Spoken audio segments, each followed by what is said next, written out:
Bismillahir Rahmanir Rahim. Alhamdulillahi Rabbil Alameen. As-salatu was-salamu ala rasulihil kareem wa ala alihi wa ashabihi wa man istanna bi sunnatihi ila yawmiddin. Assalamu alaikum wa rahmatullahi wa barakatuh, brothers. Today we're going to do only 3 ayahs from Surah Al-Baqarah. We finished at ayah 90 last week, so we'll do 91, 92 and 93 today, inshallah ta'ala. In ayah 90, if you remember, actually in ayah number 89, Allah was talking to people of the Bani Israel, but people in the Medina. So Allah has given a lot of examples, a lot of historical facts from the Bani Israel, and now Allah is talking to the people of Medina who are in presence of Rasulullah sallallahu alaihi wasallam. Now this conversation between Bani Israel and Allah subhanahu wa ta'ala, all this description, all these historical facts is about to come to close very soon. If you remember, we started this in ayah number 40, where Allah started, Ya Bani Israel, and then Allah tried to give them, how He saved them from the Pharaoh and everything, and it was going through a long discussion, and we mentioned it a few times, why Allah giving the examples of Bani Israel and everything. So now Allah coming very close to the end of this conversation with the Bani Israel in the surah, so He's going to go to a different topic now. But still there's a few more ayahs that probably we'll do this week, the whole week, and then we'll close this. Now Allah, why I'm saying they're coming to close, because now Allah putting arguments to the Medina, the people of the Jewish who live in Medina. So in the first, these 3 ayah, I put it in one page today, and it's not a very big one today. In ayah number 91, Allah is saying, when it is said to them that, believe in Allah and what Allah has revealed. So basically in the first ayah, Allah is saying, look, when all these facts has been given to the Jewish people in Medina, and Allah is saying that no, now you should believe. What they are saying, now they come with another logic, another excuse. They are saying, look, we have our books, and yes, we have Iman in our books. But what you brought, Allah is talking to Rasulullah, they are talking to Rasulullah sallallahu alaihi wasallam, what you brought, this Quran, we don't believe in this. Yes, we have Iman, we are very good Imandar people, we have Iman inside our mind. Whatever Allah has given to us, our Torah, we believe in that. So Allah is saying to respond to that, but what you're saying is wrong, because your book says that, the Quran is coming. Your book says the last prophet is coming. If you really believe in your book, then, you should not do this. Plus, also we know that Allah told before also, Allah talked about Isa alayhi salam also. Allah is saying that, they completely rejected the Injil. They didn't even consider that Isa was a prophet, or Isa is the Messiah. The Jewish, they completely rejected that. And also said they rejected his book, Injil. Now the Quran has come, and they are also disregarding the Quran. And then Allah is giving them the logic. If you are really the believer, if you really follow your book, if you really saying you have Iman in your heart, why did you kill the prophets of Allah subhanahu wa ta'ala? So Allah is giving them arguments. So you are saying that yes, you are very good people, you have Iman in your book. Does your book says to kill prophets of Allah subhanahu wa ta'ala? You kill prophets of Allah subhanahu wa ta'ala. So that's one of the logic. Then Allah is saying, and Musa, and I give Musa definitely the clear proofs, meaning the book. But still, this is the second logic of Allah. First Allah said, if you are Imandar, if you have the Iman in your heart, why did you kill the prophet? Then second Allah is saying, what Musa brought for you. Why Allah mentioned Musa? Although Bani Israel has a lot of prophets, but their history started with who? Musa alayhi salam. And that's why we talked about Musa alayhi salam a lot. That how Musa alayhi salam saved them with the permission of Allah subhanahu wa ta'ala from the Pharaoh. So Musa is their main prophet. Even if you go to a Jewish now, if you talk who's your prophet, they will say Musa.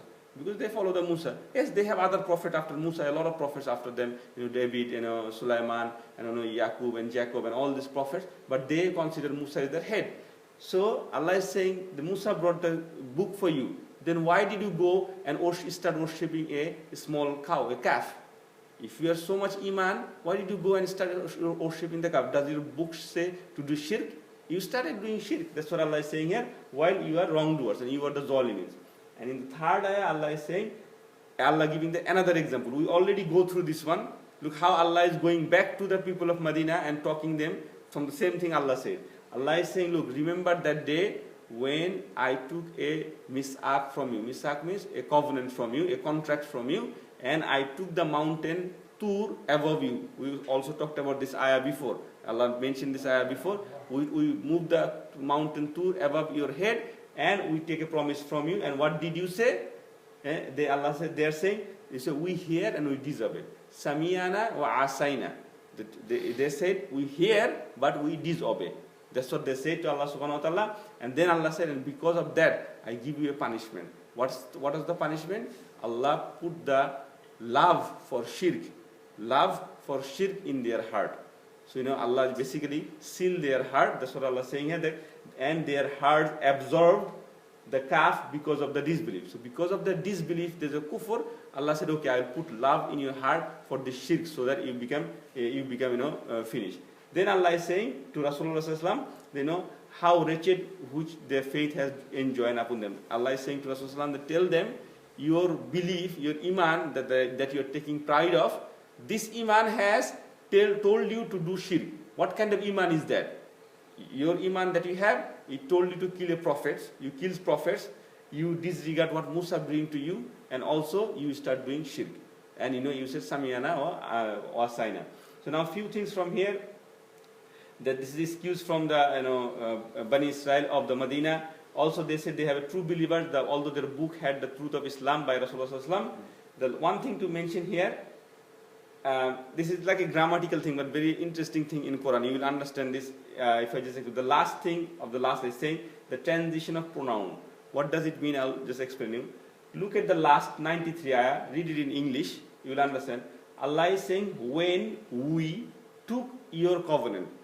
Allah is talking to them directly. When I say, brother, I took something from you, I took a money from you. So I am talking to second person, you and me and talking, right? So I am the first person, you are the second person. Then Allah is saying that, take what we have given to you, still second person, and determine and listen. Then Allah is saying, they said.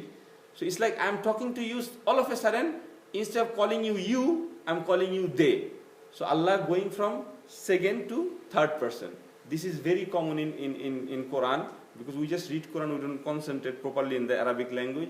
A lot of time you will see that Allah is talking to someone, a prophet or some people, Allah talking to them second person, and then Allah jump to third person. Why is that? Because Allah is so disgusted and annoyed on them, Allah doesn't want to even call them you. When two people call and talk, if I say one is me, one is you, there is a closeness, meaning that you and me and talking. But if I talk to someone and I say, he did this, he done this one, so meaning he is like third person. That's why it's called third person. And third person is a bit far away. So when Allah got angry with them, because what they say? They say, we hear and we disobey. When Allah say, they say, we hear and disobey, Allah said, they said. Allah didn't say, you said. Allah said, they said. This is called transition. It's called in Arabic, it's called tab'id. Tab'id means the transition of the pronoun, and this is how Allah expressed His feelings. I'm disgusted with you guys, and you have done something very bad. You have done shirk, and I don't want to talk to you in second person. So this is the language suggests here that this is what happened. So inshallah, this is the 3 ayat, Allah talking to the people of the Medina. There are a few more ayats like 94, 95, 96, and you will see that what Allah is saying to them about their iman. So they are so much proud that they have iman and this, but Allah will give them an example. If you have iman, if you believe in this book, you should not do these things. Already Allah gives 2 examples here. Allah is saying, you had iman but you killed prophets. You had iman but you start worshipping a calf. And then you have iman, you say, I hear and we disobey. On the other hand, in Muslim we say, Samiyana wa atana, means we hear and we obey. We hear Allah subhanahu wa ta'ala, we obey. We hear Rasulullah sallallahu alaihi wasallam, we obey. But on the other hand, they said, we hear, but we disobey. So we'll finish it up here today, inshallah ta'ala. And tomorrow we'll go from the ayah number 94, 95, 96, and 97, inshallah ta'ala. Jazakallahu khair. Subhanakallahumma bihamdik. Ashhadu an la ilaha ant. Astaghfiruka wa atubu ilaik.